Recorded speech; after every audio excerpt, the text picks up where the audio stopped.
How we doing, you lot? It's Christmas Eve, lovely jubbly. Really pleased with how sort of the last few days have gone towards Christmas. I hope you lot are the same. Hope you got all your shopping, got everything done. This morning's advent calendar for me didn't go very well. So, well, you would have seen it by now. Don't know what's the matter with it. I've gone over and over the instructions yet again and again, trying to find out what's in the wrong place or what I've done wrong, why it's not working. I mean, it gets a signal, it plays some talking of some station through the speaker, but you can't work it out. I mean, I know if you get the polarity of the speaker around the wrong way, it can, you know, if you get the negative and positive, the speaker will still work, it won't be very good, it'll be crackly. So I've tried swapping them around, hasn't made much difference, no difference really. I've tried changing the batteries around. So what I'm going to have to do is, I think I'm literally going to have to take it all out and put it all in again and redo it all, because something's obviously wrong, because it's supposed to be very good. Having said that, has anyone ever done this one before? Because I know you could get old crystal radios, now these ones are obviously digitally processed. Has anyone done one of these before? And if you have, did it work alright? Was it as good as it's supposed to be? Did it sound clear and smooth? To be honest, I don't think this speaker's very good. Pardon me.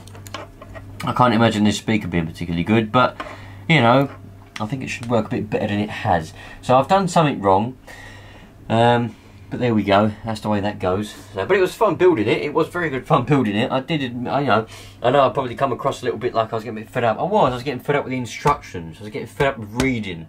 I was enjoying building it. I was enjoying actually building it. It was just I was getting a bit fed up with it, where it made you put something in, and then tomorrow, like the next day, you'd have to take it all out again, and I just didn't. I didn't like that at all, really. I'd rather just put it in its place, and that's where it stayed, because that's where it had to go, sort of thing. But it doesn't matter. That's the way the cookie crumbled with it. Just unfortunately, it didn't work. So sorry if some of you were disappointed, but I will work it out, and when I get it worked out, I'll do a video and we can see it actually working, because after all, that's the point of it.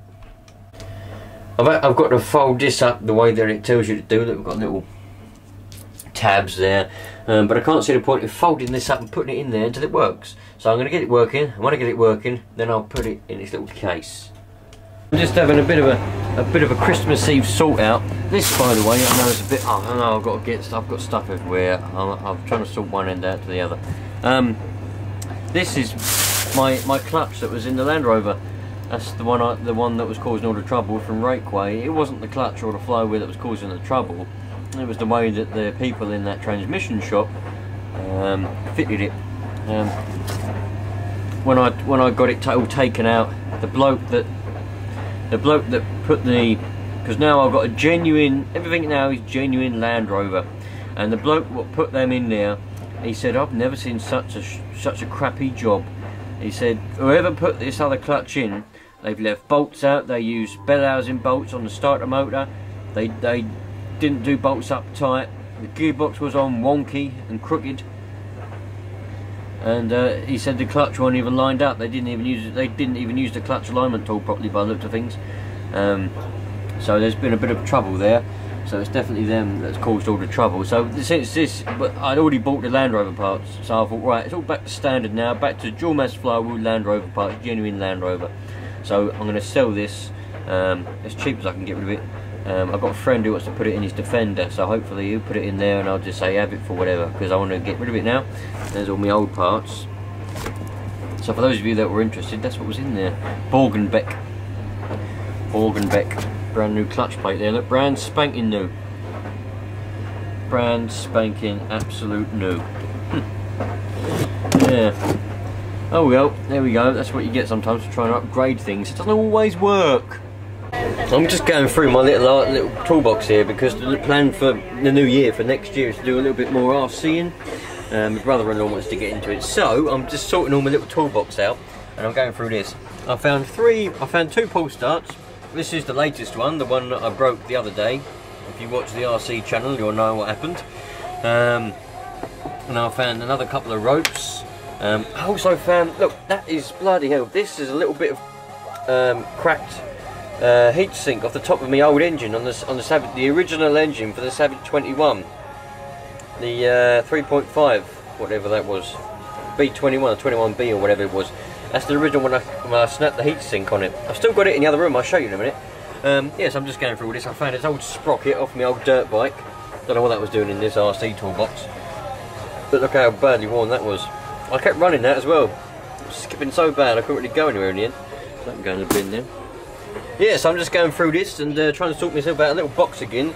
Because whenever you go out with an RC car, you need to have a little toolbox full of just Allen keys and things. I've got my fail safe off of Rush. I have to put that back on there, try and work out what the matter is with that. You need little long nose pliers and things to put in your little box there. So I'm just going through that, found a little engine. So since it's a nice relaxing Christmas Eve afternoon, it's about 3:30 in the afternoon, I thought what better time than to go through my old toolbox. And look how much these toolboxes were back when I bought this. £2.49. Oh, is there a date on there at all? No, toolbox. No, I don't think there's a date on there, unless 005 means a date, but yeah, anyway. Bloody hell, £2.49. These are about 10 quid now, these little toolboxes. £9.99 these little toolboxes are now. If you go into a hardware shop or somewhere and buy a toolbox like this, they're £9.99. I know they are, because I looked the other day, because I was going to buy a new one, but I thought, no, I'm going to stick with this one. Bloody hell, £9.99, unbelievable. Yeah, look, here we go. This is the original Savage 21 engine, 3.5. Yeah, 21, HPI 3.5. The original one that I had in that Savage 21, and it still runs. It doesn't like focusing, but it still runs. There's nothing wrong with it whatsoever. The only reason I swapped it, I did this happened. I've got a story about this. Over on the RC channel, I'm doing stories from back in the day, and there's a story about how this happened. I'll tell it. But the only reason I swapped this engine for the other one, for the 4.6, what's in it now, it's starting to fall apart. That's what foam does when it gets old. It falls apart. This didn't have this filter on it. I put this filter on it just to keep I put this filter on it just to keep it so nothing would go in there. The foam's falling apart. The only reason I swapped it was because this one did start to lose a little bit of power. I think the compression is starting to get bad, but man, I tell you, it had some abuse, and you know, it still runs now.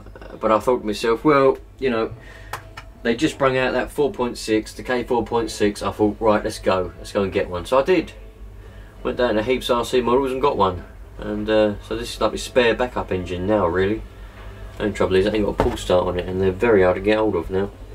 And I think I better get one. It took me a long time to get one for the for that 4.6. But anyway, that's that. I've just been on the radio there and went on to the call-in channel and wished everybody a Merry Christmas. Nobody got back to me, but I don't think anyone was there. But I wished that I put Christmas cheer out there on the 19 anyway. And you know, I haven't got a microphone plugged in now because I've done it all and then I went. But I thought I'd just tell everyone that I did put a Christmas cheer out there. I'm having to share a microphone between this one and the one that's in the car. So I need to get another microphone for this one. But anyway, that's not the point. I wished everyone out there on the CB a Merry Christmas. So if anyone did hear that, then brilliant. If you didn't, then I did wish it. So Christmas cheer is now spreading through the airwaves from me. Merry Christmas, anyone on the radio. Well, I think that's probably going to be the end of the line for this Christmas Eve. The next time I'll see you, Christmas Day will have been, well, it'll be Christmas Day. So I'll be opening up presents. Currently in my Christmas outfit. Got to do your bit, ain't you? You got to do your bit. So here we go. Merry Christmas, everyone. Merry Christmas.